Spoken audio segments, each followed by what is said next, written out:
The McEachern Greenway Downtown Connector and Loop, a hidden gem in the heart of our city, connects Concord's downtown to the greater McEachern Greenway. The Downtown Connector is a paved trail linking McCachern Boulevard at the Concord US Post Office to McGee Park. This connector features a sloping walk, fitness stations, and 2 shelters for those seeking rest and relaxation. The downtown loop starts at McGee Park, winds through Les Myers Park, and follows sidewalks along Lawndale Avenue.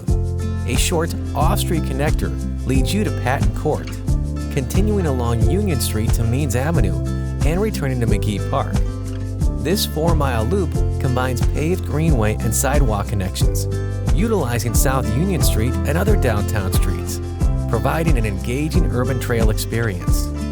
As you stroll through historic downtown, the Greenway seamlessly connects you to local businesses, restaurants, and vibrant community life.